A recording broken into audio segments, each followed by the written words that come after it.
রাসেলকে ৫ লাখ টাকা ক্ষতিপূরণ green line কর্তৃপক্ষের, বাকি ৪৫ লাখ ১ মাসের মধ্যে দেওয়ার নির্দেশ হাইকোর্টের। ২-১ দিনের ভেতরে সাভারের যে হসপিটাল ওখানে চিকিৎসার জন্য উদ্যোগ গ্রহণ, বাকি টাকা আগামী ১ মাসের মধ্যে দিয়েছেন। বাস মালিক এবং বাসের যারা ড্রাইভার তারা বুঝতে পারে যে এই অপরাধ করলে আর মাপ পাওয়া যাবে। নুসরাত হত্যা চেষ্টা মামলার মূল আসামি মাদ্রাসা অধ্যক্ষ ৭ দিনের রিমান্ডে, অন্য দুজন ৫ দিন করে সোনাগাজীর ওসিকে প্রত্যাহার। স্বাধীনতায় অবিশ্বাসীরা কখনো দেশের উন্নয়ন করতে পারে না বললেন প্রধানমন্ত্রী, ১৪ জনকে বঙ্গবন্ধু ফেলোশিপ প্রদান। আমি লক্ষ্য করলাম যে আমাদের দেশে গবেষণার জন্য কোনো বরাদ্দ দেওয়া হতো না। আমি প্রথমে সরকার এসে এই কথা জেনে প্রথমে একটা থোক বরাদ্দ আমরা সুনির্দিষ্ট করে দিলাম। বিদেশি চ্যানেলের বিজ্ঞাপন প্রচার বন্ধ না হলে লাইসেন্স বাতিল সহ জেল জরিমানার হুঁশিয়ারি তথ্যমন্ত্রীর অ্যাটকোর সঙ্গে বৈঠক। বিদেশি চ্যানেলে শুধুমাত্র বাংলাদেশি বিজ্ঞাপন নয়, আইন অনুযায়ী কোনো ধরনের বিজ্ঞাপন দেখাতে পারে না। আমি সাংবাদিক বন্ধুদের এই বিষয়টি সঠিকভাবে উপস্থাপনের জন্য বিনীত অনুরোধ জানাই। এবং অসময়ের বৃষ্টিতে জলাবদ্ধতার আশঙ্কায় রাজধানী, কর্তৃপক্ষের ঢাকঢোল, আষাঢ়ে গর্জন মন্তব্য নগর বিশেষজ্ঞদের।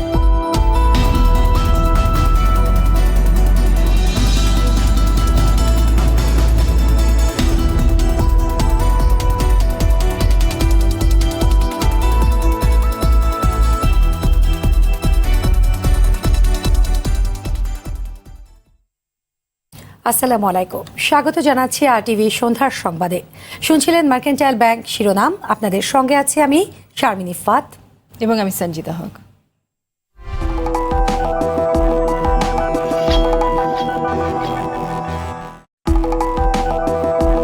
বিস্তারিত সংবাদ। গ্রিন লাইনের বাসের চাপায় পা হারানো রাসেল সরকারকে ক্ষতিপূরণের ৫ লাখ টাকার চেক দিয়েছে পরিবহনের মালিক, বাকি ৪৫ লাখ টাকা ১ মাসের মধ্যে দেওয়ার নির্দেশ দিয়েছে আদালত। বিচারপতি FRM নাজমুল হাসান ও বিচারপতি KM কামরুল কাদেরের সমন্বয়ে গঠিত বেঞ্চ এ আদেশ দেন। আতিকুর রহমানের রিপোর্টে বিস্তারিত।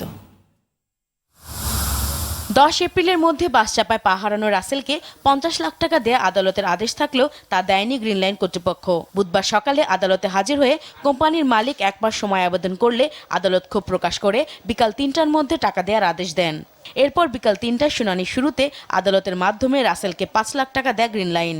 বাকি টাকা পরিশোধ করতে ১ মাসের সময় দেন আদালত। বাদীপক্ষের আইনজীবীরা বলেন এই আদেশ দৃষ্টান্ত হয়ে থাকবে। হ্যাঁ, আদালতে যে এখন যেটা হয়েছে সেটা তো আমি শুনতে, কিন্তু বাকি যে ৪৫ লাখ টাকা আদালত যেহেতু রায়টা দিয়েছে, রায়টা যেন দ্রুত কার্যকর। গ্রিন লাইন পরিবহনের মালিকও কোর্টের কাছে বলেছে তারা চিকিৎসা ব্যবস্থা করবে, আমাদের লয়ারও বলেছে, এবং সেই মোতাবেক ২-১ দিনের ভেতরে সাভারের যে হসপিটাল ওখানে চিকিৎসার জন্য উদ্যোগ গ্রহণ করবে, এবং সেভাবে একজন কর্মচারীকে নির্দেশ দেওয়ার জন্য মানে বলেছেন, এবং বাকি টাকা আগামী ১ মাসের মধ্যে দিয়েছেন। এবং আগের যে আদেশ আছে তার পুরাতন যে পায়ের আর্টিফিশিয়াল পা, এগুলো তো বহালই আছে। জনগণ অন্তত বুঝতে পারবে যে হ্যাঁ, অথবা বাস মালিক এবং বাসের যারা ড্রাইভার তারা বুঝতে পারে যে এই অপরাধ করলে আর মাপ পাওয়া যাবে না। গ্রিন লাইনের আইনজীবী বলেন এই জরিমানা দেয়া অনেক জুলুম হলেও আদালতের নির্দেশ মানবে কোম্পানি। সে আদালতের কাছে একটা নিবেদন করেছে যে আজ ৩ বছর যাবৎ আমার ব্যবসা মন্দা চলতেছে, গত ৩ মাসে প্রায় ৩.৫ কোটি টাকার মতো লস দিয়েছে। না ৫০ লক্ষ টাকা তো এটা আদালতের নির্দেশ, এটা কমপ্লাই করতেই হবে, না করলে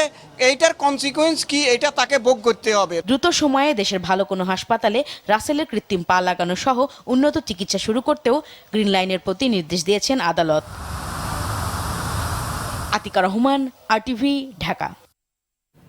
ফেনীর মাদ্রাসা ছাত্রী নুসরাত জাহানকে আগুনে ঝলসে হত্যা চেষ্টা মামলায় প্রধান আসামি মাদ্রাসার অধ্যক্ষ সহ ৩ জনের রিমান্ড মঞ্জুর করেছে আদালত।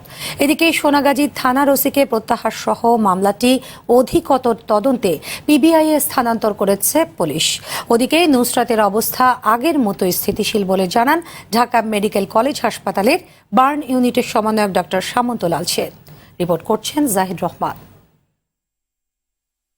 মৃত্যুর সঙ্গে লড়ছেন মাদ্রাসা ছাত্রী নুসরাত জাহান। মঙ্গলবার ঢাকা মেডিকেল কলেজ হাসপাতালের বার্ন ইউনিটে অস্ত্রোপচার করা হয় তার। সিঙ্গাপুরের চিকিৎসকদের সঙ্গে যোগাযোগের মাধ্যমে নুসরাতকে সেবা দেওয়া হচ্ছে বলে জানান ডাক্তার সামন্ত লাল সেন। তো রোগীর সার্বিক অবস্থা কিন্তু আগের মতোই, মানে খারাপও হয় নাই, বেশি ভালোও হয় নাই, একই অবস্থায় আছে। তা আমরা এই পর্যায়ে এখন আছি। আমরা সিঙ্গাপুর থেকে খবর পেলে বাকিটা আমরা প্রসিড করব। সেটা আস্তে আস্তে মিডিয়া বা প্রশাসনের সহযোগিতায় আসল অপরাধী সামনে এসে যাবে, একদিন টুডে এন্ড টুমরো এসে যাবে, আপনারা দেখবেন, আমরা দেখব। আর তাকে দেখতে গিয়ে স্বাস্থ্য প্রতিমন্ত্রী জানান নুসরাতের চিকিৎসায় সরকারের আন্তরিকতার কথা। আমাদের মাননীয় প্রধানমন্ত্রী, আমাদের পরম শ্রদ্ধেয় আমাদের মমতাময়ী মা, উনি এই পেশেন্টের ব্যাপারে, নুসরাতের ব্যাপারে সার্বক্ষণিকভাবে উনি খোঁজ খবর নিচ্ছেন। নুসরাত জাহানকে পুড়িয়ে হত্যার চেষ্টার মামলায় প্রধান আসামি অধ্যক্ষ সিরাজউদ্দৌলার 7 দিনের রিমান্ড মঞ্জুর করেন আদালত। অন্য 2 আসামির 5 দিনের রিমান্ড মঞ্জুর করা হয়। ফেনীর জুডিশিয়াল ম্যাজিস্ট্রেট আদালতের বিচারক শরাফুদ্দিন এই আদেশ দেন। এই আসামি সিরাজউদ্দৌলা কারাগারে বসে ষড়যন্ত্র করে লোক ফাটিয়ে এই ভিকটিম নুসরাত জাহান রাফিকে হত্যা করার জন্য কেরোসিন ঢেলে তার গায়ে আগুন দিয়েছে। আদালত আমাদের বক্তব্যে সন্তুষ্ট হয়ে 1 নম্বর আসামির 7 দিন আর অবশিষ্ট 2 আসামির 5 দিন করে রিমান্ড মঞ্জুর করেছে। এদিকে সোনাগাজী মডেল থানার ওসি মোয়াজ্জেম হোসেনকে প্রত্যাহার এবং একই সাথে মামলাটি অধিকতর তদন্তের জন্য পিবিআইতে হস্তান্তর করেছে পুলিশ সদর দপ্তর। হত্যার চেষ্টার মামলায় এ পর্যন্ত 9 আসামিকে গ্রেফতার করা হয়েছে। জাহিদ রহমান, আরটিভি, ঢাকা। রাজধানীর ডেমরায় নুরি মদিনা মাদ্রাসার ছাত্র শিশু মোহাম্মদ মনির হোসেন হত্যার সাথে জড়িত থাকার অভিযোগে মাদ্রাসা শিক্ষক আব্দুল জলিল হাদি সহ 3 জনকে গ্রেপ্তার করেছে পুলিশ। সকালে রাজধানীর মিন্টো রোডে ডিএমপি মিডিয়া সেন্টারে সংবাদ সম্মেলনে এমন কথা জানান ওয়ারি বিভাগের উপ কমিশনার ফরিদ উদ্দিন। আটককৃতরা গত রোববার মুক্তিপণের টাকার জন্য শিশু মনিরকে অপহরণ করে। শিশুটি চিৎকার করায় চোখ মুখ গামছা দিয়ে বাঁধলে সে মারা যায় বলে প্রাথমিকভাবে স্বীকার করেছে গ্রেপ্তারকৃতরা।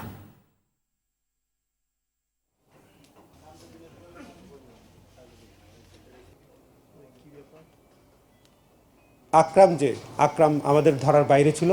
পরবর্তীতে কালকে দুপুরবেলা আমরা ইমাম হাদি এবং তার সহযোগী তোহাকে আটক করে দুপুরবেলা অ্যারেস্ট করি। তারপরে তাদের জিজ্ঞাসাবাদের ভিত্তিতে, যেহেতু উনি স্বীকারোক্তি দিয়েছেন যে ঘটনার সাথে আরও আকরামও জড়িত, তারপরে বিকালবেলায় কালকে সন্ধ্যায় মাগরিবের নামাজের একটু আগে 5টার দিকে আমরা বংশাল থেকে আকরামকে আটক করি। যুদ্ধাপরাধী সন্ত্রাস জঙ্গিবাদ লালন পালনকারীরা দেশের উন্নয়ন চায় না বলে মন্তব্য করেছেন প্রধানমন্ত্রী Sheikh Hasina. Bangabandhu fellowship, NST fellowship ও গবেষণা প্রদান অনুষ্ঠানে এমন অভিযোগ করে তিনি বলেন, আধুনিক প্রযুক্তি, জ্ঞান ও গবেষণাই টেকসই উন্নয়ন নিশ্চিতে সহায়তা করবে। যুগের সঙ্গে তাল মেলাতে গবেষণার পরিধি বাড়াতে গবেষকদের প্রতি আহ্বান জানান সরকার প্রধান। রুহুল আমিন তুহিনের রিপোর্ট। জাতীয় পর্যায়ে যোগ্যতা সম্পন্ন বিজ্ঞানী, প্রযুক্তিবিদ ও গবেষক তৈরি করতে বঙ্গবন্ধু ফেলোশিপ দিচ্ছে বিজ্ঞান ও প্রযুক্তি মন্ত্রণালয়, যেন শিক্ষা, চিকিৎসা, তথ্য প্রযুক্তি, কৃষি সহ সব ক্ষেত্রে গবেষণা ও বিজ্ঞান চর্চায় উদ্বুদ্ধ হয়ে বিজ্ঞানমনস্ক জাতি গড়ে ওঠে। 2010 সাল থেকে 17 মেয়াদে প্রকল্পটিতে 85,95,50,000 টাকার ফেলোশিপ দেওয়া হয়। আগামী 5 বছরে আরও 250 গবেষককে ফেলোশিপ দেওয়ার লক্ষ্যে এবার 50 জনকে বঙ্গবন্ধু বিজ্ঞান ও প্রযুক্তি ফেলোশিপ দিলেন প্রধানমন্ত্রী। এনএসটিতে 2,855 জনকে ফেলোশিপও দেন বঙ্গবন্ধু কন্যা। এখন পর্যন্ত 16,500-এরও বেশি শিক্ষার্থী, গবেষক এ ফেলোশিপ পান। প্রধান অতিথির বক্তব্যে উন্নত বিশ্বের সঙ্গে তাল মেলাতে বিজ্ঞান ও প্রযুক্তি খাতসহ সব ক্ষেত্রে গবেষণা বাড়ানোর উপর গুরুত্ব আরোপ করেন সরকার প্রধান।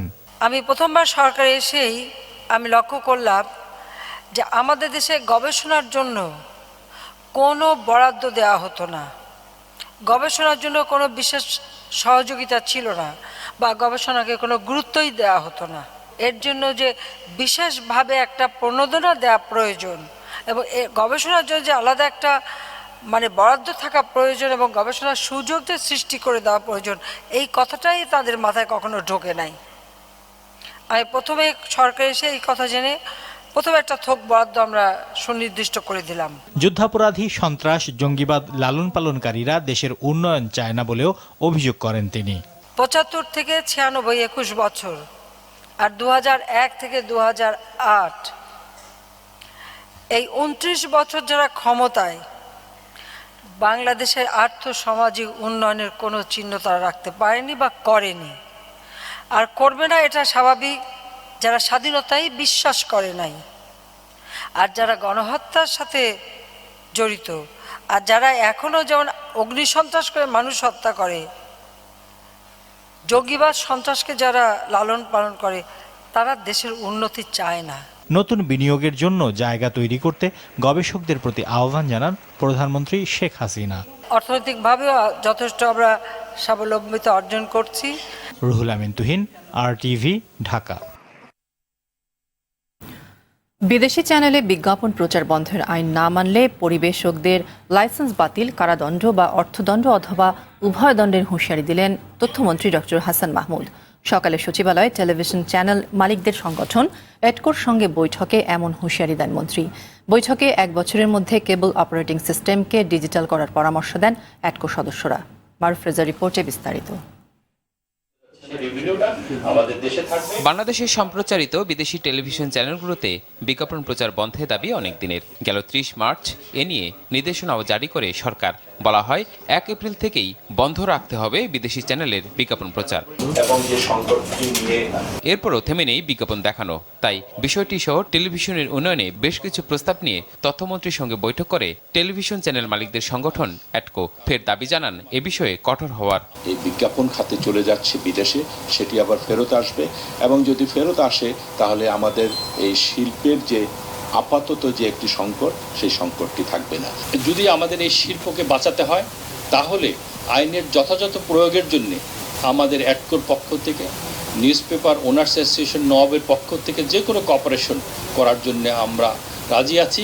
প্রধানমন্ত্রীর কাছে কিন্তু উনি কাউকে সাইডে দেয় না, সবাই কিন্তু তদবির করে টেলিভিশন নিয়ে আসছে।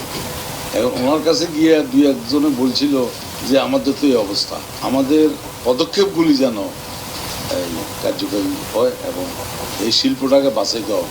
আমাদের কথা হচ্ছে যে আমাদের দেশে যদি এই টেলিভিশন শিল্পকে বাঁচাতে হয় তাহলে আমাদের দেশের যে নিয়ম আছে সেই নিয়ম অনুযায়ী সবাইকে চলতে হবে। সেই সঙ্গে সবগুলো চ্যানেলকে ডিজিটাল করার দাবি ছিল এডকো নেতাদের। স্যাটেলাইট টেলিভিশনের যে ক্লিন ফিডের বিষয়, এটার আংশিক আমরা ফল দেখতে পাচ্ছি, কিন্তু আমরা পুরোপুরি রেজাল্টটা চাই। বড় শহরগুলি 6 মাস এবং অন্যান্য শহরগুলিতে 1 বছর সময় বেঁধে দিয়ে ডিজিটাইজেশন করেছে।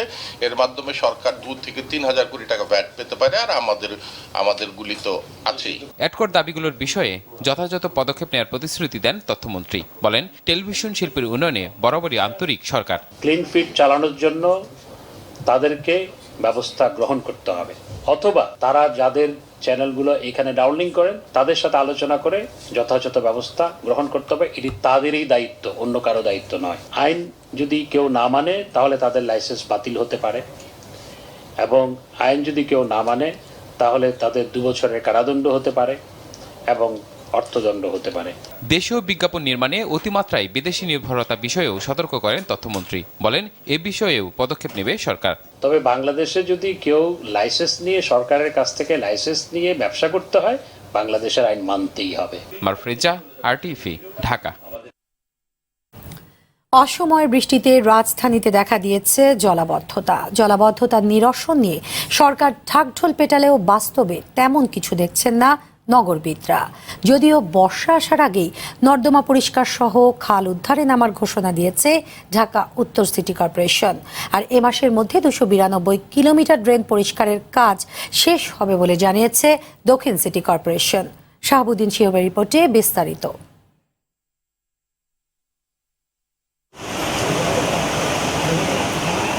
বৈশাখ মাস আসতে এখনো আরো কয়েকদিন বাকি, অথচ এর মধ্যে শুরু হয়েছে বৃষ্টি, কখনো অঝোর ধারায়, কখনো বা ঝিরিঝিরি। অসময়ের এমন বৃষ্টি যেন আগাম জলাবদ্ধতার পূর্বাভাস। তাই আসছে বর্ষা মৌসুমে জলাবদ্ধতার সহনীয় মাত্রায় রাখতে রাস্তা সংস্কার, বড় পাইপ বসানো সহ ড্রেন পরিষ্কারের কাজ করছে ঢাকা ওয়াসা ও 2 সিটি কর্পোরেশন। এরই অংশ হিসেবে হাতির ঝিলের কাছে নিউ স্কটনের দিলু রোডের জলাবদ্ধতা স্থায়ীভাবে দূর করতে কাজ করছে 2 সংস্থা।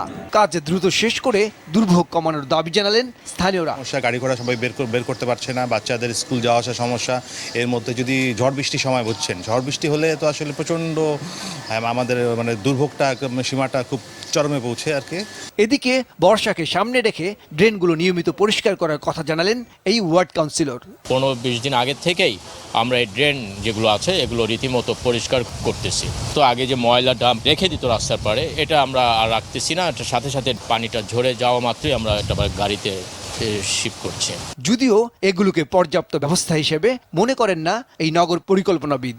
সরকার তো আসলে গত কয়েক বছর ধরেই বর্ষা নিয়ে বা আমাদের যে জলদুর্ভোগ নিয়ে তাদের প্রস্তুতির কথা বলছে এবং সেই অনুযায়ী বরাদ্দ দিয়েছে, কিন্তু বাস্তব হচ্ছে যে সেই অনুযায়ী কিন্তু তেমন কোনো কাজ সেই মোটা স্কেলে হয়নি, এবং যার ফলশ্রুতিতে এই বর্ষাতেও যে আমরা সাধারণ নাগরিকরা যে জলজট বা জনদুর্ভোগ থেকে রক্ষা পাবো সেরকম কিন্তু বড় ধরনের আসার কোনো সুযোগ নেই। এদিকে সমস্যা সমাধানে ড্রেন পরিষ্কার করা সহ শিগগির খাল উদ্ধারে নামার কথা জানিয়েছে উত্তর সিটি কর্পোরেশন।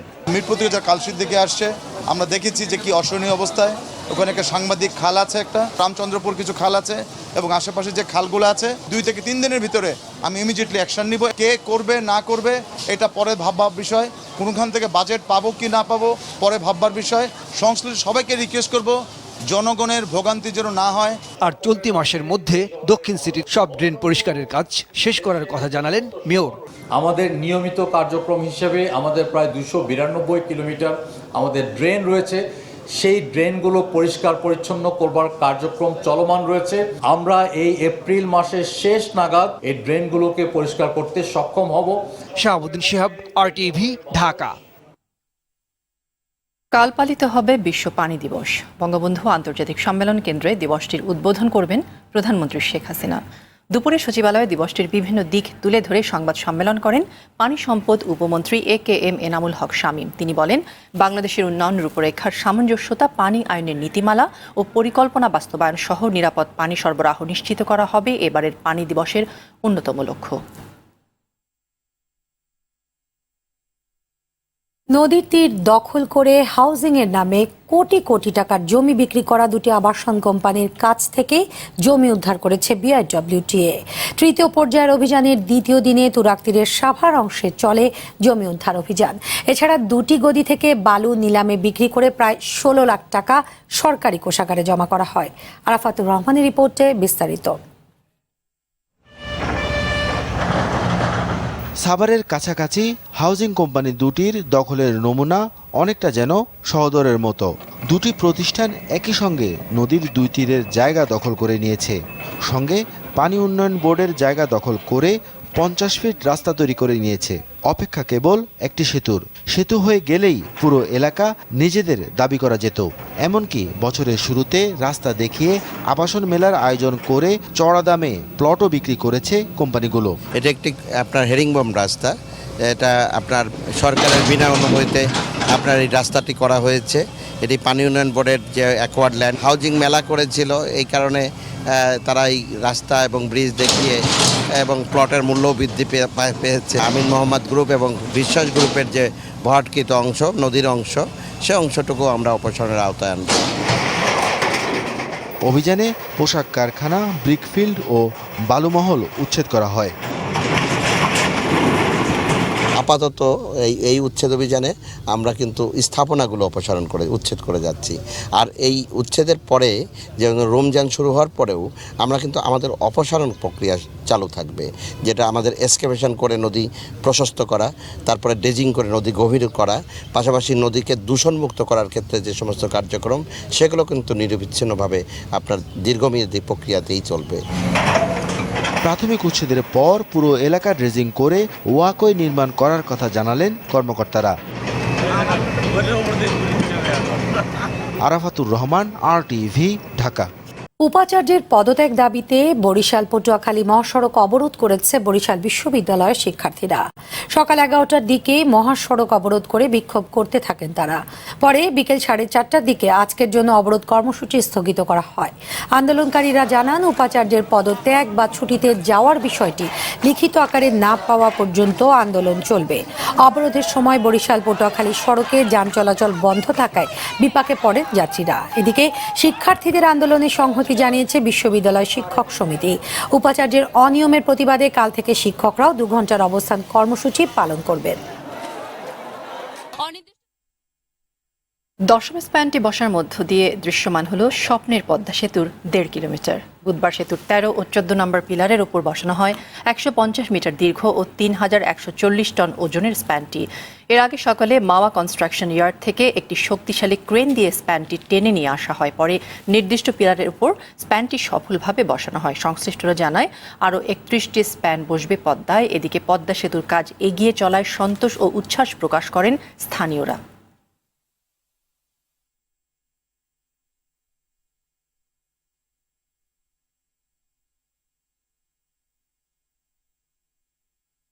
সারা বাংলা মানুষের স্বপ্নে পদ্মা সেতু দ্রুত কাজ এগিয়ে যাচ্ছে। আজকেও বসছে 10 নম্বর স্প্যান।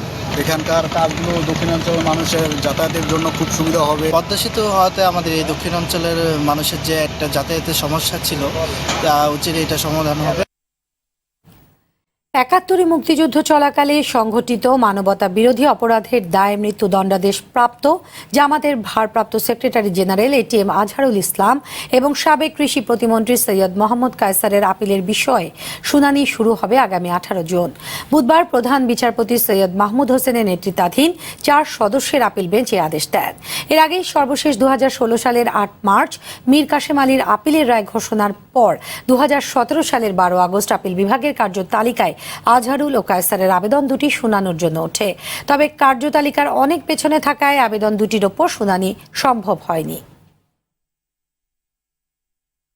বেশি মুনাফার লোভে যারা রমজান মাসে ভোগ্যপণ্যের দাম বৃদ্ধি ও খাদ্যে ভেজাল দেয় তারা আগুন সন্ত্রাসীর চেয়েও ভয়ঙ্কর, এমন মন্তব্য করেছেন আওয়ামী লীগ সভাপতি মণ্ডলীর সদস্য ও খাদ্য মন্ত্রণালয় সম্পর্কিত সংসদীয় স্থায়ী কমিটির সভাপতি মোহাম্মদ নাসিব। বুধবার দুপুরে সংসদ ভবনের মিডিয়া সেন্টারে এক সংবাদ সম্মেলনে একথা বলেন তিনি। এ সময় খাদ্যমন্ত্রী সাধন চন্দ্র মজুমদার জানান, ভেজাল খাদ্যের বিরুদ্ধে সরকারের জিরো টলারেন্স নীতি অব্যাহত আছে। দেশের সব মানুষের নিরাপদ খাদ্য নিশ্চিত করতে ভেজালের বিরুদ্ধে সবাইকে সোচ্চার হয়ে সামাজিক আন্দোলন গড়ে তোলার আহ্বান জানান তিনি।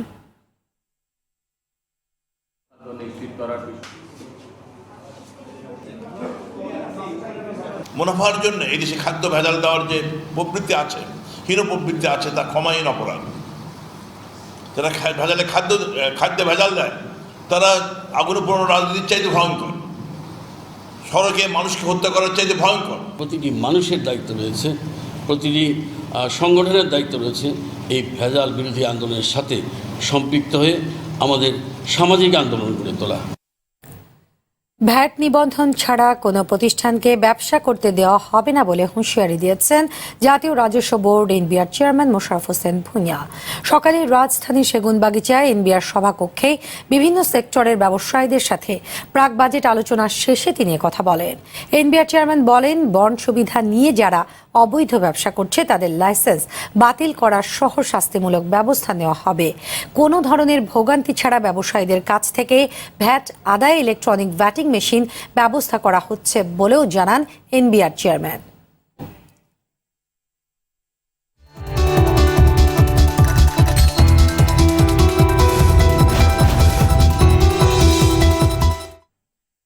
মধুমতি ব্যাংক বাণিজ্য সংবাদ। ভয়াবহ দরপতন চলছে দেশের 2 পুঁজিবাজার ঢাকা স্টক এক্সচেঞ্জ ডিএসসি ও চট্টগ্রাম স্টক এক্সচেঞ্জ সিএসসিতে। এক মাসের ব্যবধানে কেবল ডিএসসির সূচক কমেছে 450 পয়েন্ট। এতে বাজারের মূলধন কমেছে প্রায় 23,000 কোটি টাকা। বিনিয়োগকারী ও বিশ্লেষকরা বলছেন, পুঁজিবাজারের ওপর বিনিয়োগকারীদের আস্থাহীনতা ও সরকারের নজরদারির অভাবই এমন পরিস্থিতির কারণ। সেলিম মালিকের রিপোর্টে বিস্তারিত। গেল 10 মার্চ ঢাকা স্টক এক্সচেঞ্জের শেয়ারের সার্বিক সূচক ছিল 5,710 পয়েন্ট। ঠিক এক মাসের মাথায় সূচক কমে দাঁড়িয়েছে 5,261 পয়েন্টে। কেবল বুধবার এই সূচক কমেছে 57 পয়েন্ট। প্রায় একই পরিস্থিতি সিএসইতেও, সেখানে কমেছে 7.5 পয়েন্ট। বিনিয়োগকারীরা বলছেন, বাজারে আস্থার সংকট চরমে গিয়ে ঠেকেছে। 1/3 বা 20%-এর মতো, মনে করেন 20-25%-এর মতো কমে গেছে পার শেয়ারে। বিনিয়োগকারীরা আস্থা রাখতে পারতেছে না, সবাই সেল প্রেসারে আছে। মানুষের ভিতরে এত ভীতিকর অবস্থার কখনো তৈরি হয় না, এমনকি 2010 সালও হয় না। বিশ্লেষকরা বলছেন, ব্যাংকের সুদ ও সঞ্চয়পত্রের সুদের হার কমানোর পাশাপাশি ভালো কোম্পানি পুঁজিবাজারে না আসলে সংকট কাটবে না। ভালো কোম্পানিরা ভালোই ম্যানেজ করে, পুয়ার কোম্পানিগুলো ধান্দাবাজি হয়ে আসছে শেয়ার বাজারে শেয়ার বেচতে। সঞ্চয়পত্রের সুদের হার একটু কমান এবং সেখানে এটা লিমিট করে দেন যে এরা চা কিনতে পারবে না। আপনার কিছু করতে হবে না। আর গুড গভর্নেন্স, কোম্পানির গুড গভর্নেন্স, তার শেয়ার বিক্রি করে দিয়ে সে ম্যানেজমেন্টে বসে আছে, তাকে সরান। এসএসসি পারে বলে টপ 10 শেয়ার হোল্ডার্স থেকে আমি ওখানে ম্যানেজমেন্টে দিব।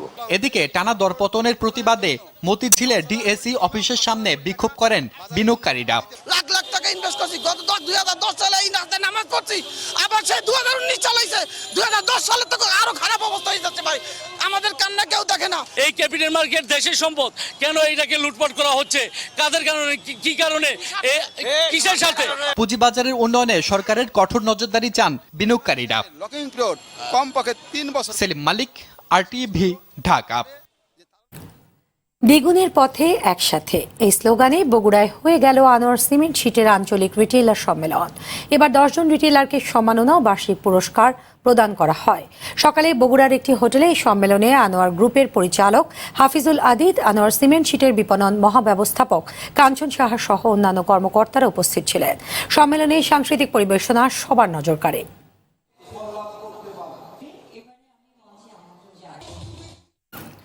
সারা দেশে পর্যায়ক্রমে গ্রাম আদালত সক্রিয় করা হবে বলে জানান স্থানীয় সরকার, পল্লী উন্নয়ন ও সমবায় মন্ত্রী তাজুল ইসলাম। সকালে রাজধানীতে প্রকল্প পর্যালোচনা কর্মশালা উদ্বোধন করে একথা জানান তিনি। গ্রাম আদালত স্থানীয় পর্যায়ে শান্তি ও সুশাসন বজায় রাখা এবং আদালতে মামলা জট কমাতে ফলপ্রসূ ভূমিকা রাখবে বলে মন্তব্য করেন তিনি।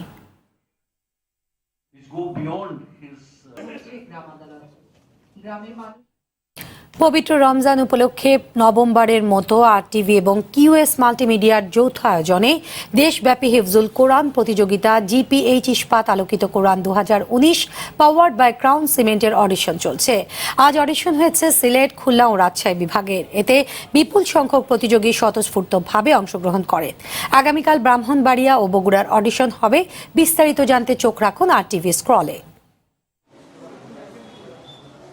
ইনস্টিটিউট অফ হেলথ টেকনোলজিতে ছাত্রলীগের দুপক্ষের মধ্যে সংঘর্ষের ঘটনায় ক্যাম্পাস অনির্দিষ্টকালের জন্য বন্ধ ঘোষণা করা হয়েছে। মঙ্গলবার সন্ধ্যায় একাডেমিক কাউন্সিলের জরুরি সভায় এই সিদ্ধান্ত নেওয়া হয়। সভা শেষে মঙ্গলবার রাত 8টার মধ্যে ছাত্রদের এবং বুধবার সকাল 10টার মধ্যে ছাত্রীদের হল ছাড়ার নির্দেশ দেওয়া হয়। অধ্যক্ষ ডক্টর ফারহানা হক জানান, ক্যাম্পাসে ছাত্রদের মধ্যে সংঘর্ষের আশঙ্কায় এমন সিদ্ধান্ত নেওয়া হয়েছে। এর আগে দুপুরে ছাত্রলীগের সভাপতি ও সাধারণ সম্পাদক সমর্থকদের মধ্যে ধাওয়া পাল্টা ধাওয়ার ঘটনা ঘটে। পরে পুলিশ গিয়ে পরিস্থিতি নিয়ন্ত্রণে আনে।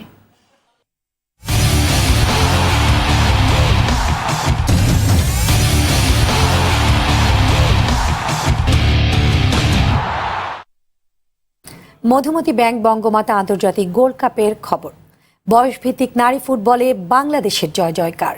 অপ্রতিরোধ্য মেয়েরা এনে দিচ্ছেন একের পর এক শিরোপা। সাফল্য এনে দেওয়া নারী ফুটবলারদের নিয়ে ধারাবাহিক প্রতিবেদনের 5ম পর্বে আজ থাকছে ডিফেন্ডার শিউলি আজিমের কথা জানাচ্ছেন মোমিন রোহন। ক্যামেরায় ছিলেন নেহার নন্দী। বঙ্গমাতা আন্তর্জাতিক গোল্ড কাপের দামামা বাজছে। ঘরের মাঠে প্রথম এত বড় আয়োজন মেয়েদের। ধারাবাহিক সাফল্য প্রত্যাশা বাড়িয়েছে দর্শকদের। চ্যালেঞ্জ নিতে প্রস্তুত আখি, মনিকা, শামসুন্নাহার, সঞ্জিদারাও। নিজেদের সানিয়ে নিতে চলছে 2 বেলা কঠোর অনুশীলন। টুর্নামেন্টে শক্তিশালী প্রতিপক্ষ থাকলেও প্রথম আসরের শিরোপাটা ঘরে তুলতে চান শিউলি আজিম। এটা আমাদের দেশের মাটিতে খেলা, যেহেতু সেক্ষেত্রে আমাদের চেষ্টা অবশ্যই থাকবে যে ট্রফি, চ্যাম্পিয়ন ট্রফি রাখার। এই জন্য আমরা হার্ড ওয়ার্ক করতেছি এখন। বঙ্গমাতা স্কুল ফুটবলের আবিষ্কার শিউলি থেমে থাকতে চান না এখানেই। সব ছাপিয়ে তার দৃষ্টি ফুটবলের সবচেয়ে বড় মঞ্চ বিশ্বকাপে। কিন্তু আমাদের সিনিয়র টিমে এখন পর্যন্ত আমাদের রেজাল্ট আসে না, কারণ আমাদের সিনিয়ররা পুরা অনেকেই বিয়ে হয়ে গেছে, অনেকে খেলা ছাইড়া দিছে, তো ওনারা এইভাবে জোরে পড়ে গেছে। তো আমরা চাই যে আমাদের সিনিয়র টিমও একটা ভালো রেজাল্ট আনার জন্য আমরা এই হার্ড ওয়ার্ক করতেছি। ইচ্ছা যে আমাদের বাংলাদেশ টিম একদিন ওয়ার্ল্ড কাপে যাবে। এমন প্রতিভা থাকা সত্ত্বেও ময়মনসিংহের প্রত্যন্ত কলসিন্দুরের মেয়েটির এক সময় ধারণাই ছিল না যে ফুটবলার হয়েও জীবনে সফল হওয়া যায়। এত কিছু বুঝতাম না যে ফুটবলে এত বড় কিছু বা এত বড় পর্যায়ে যাওয়া যায়। প্রথম যখন পড়াশোনা শুরু করছি ভাবছি যে একটা স্কুলের টিচার হব বা শুধু পড়াশোনাই করবো, তখন খেলার প্রতি এতটাই ছিল না। যেটা এখন আমার একজন ভালো ফুটবলার হওয়ার ইচ্ছা আছে, তখন ওইটা ছিল না আমার মধ্যে। তখন শুধু ভালো লাগতো, খেলতাম। পরিবারের উৎসাহ আর সামান্য সহযোগিতা পেলে শিউলি আজিমের মতো অনেক প্রতিভাই উঠে আসবে বলে বিশ্বাস ফুটবল সংগঠকদের। প্রথম তো খেলতে চায় না, কারণ এটা ছেলেদের খেলা। তখন আমাদের স্যার বলছে যে এখন শুধু ছেলেরা না, ছেলে মেয়ে উভয় দুই মানে নারীরাও এখন পারে। তখন স্যার আমাদেরকে ক্লাস থেকে মানে বের করছে। মমিন রোহন, RTV, ঢাকা। তখন আমাদের কয়েকজন। এরই সঙ্গে শেষ করব সন্ধ্যার সংবাদ। তবে শেষ করার আগে মার্কেন্টাইল ব্যাংক শিরোনামগুলো জানিয়ে যাব আরও একবার।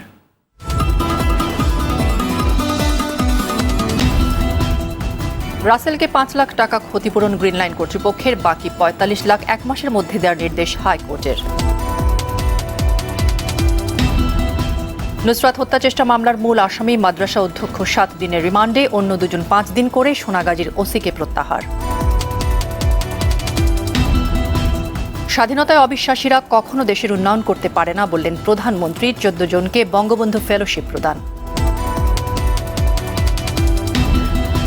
বিদেশি চ্যানেলের বিজ্ঞাপন প্রচার বন্ধ না হলে লাইসেন্স বাতিল সহ জেল জরিমানার হুঁশিয়ারি তথ্যমন্ত্রীর। অ্যাডকোর সঙ্গে বৈঠক। এবং অসময়ের বৃষ্টিতে জলাবদ্ধতার আশঙ্কায় রাজধানী কর্তৃপক্ষের ঢাকঢোল, আষাঢ়ে গর্জন মন্তব্য নগর বিশেষজ্ঞদের। সন্ধ্যার সংবাদ এই পর্যন্তই। RTVর সবশেষ সংবাদ জানতে যে কোনো মোবাইল ফোন থেকে 24141 নম্বরে ডায়াল করুন। আর মোবাইল ফোনে সংবাদ দেখতে অ্যাপ স্টোর, গুগল প্লে বা উইন্ডোজ স্টোর থেকে ডাউনলোড করুন RTV অ্যাপস। এছাড়াও তাৎক্ষণিক ও বিনোদন সংবাদ জানতে বিশ্বের যে কোনো প্রান্ত থেকে ভিজিট করুন facebook.com/RTV অনলাইন এবং youtube.com/RTV ডিজিটালস। ধন্যবাদ সবাইকে। ধন্যবাদ।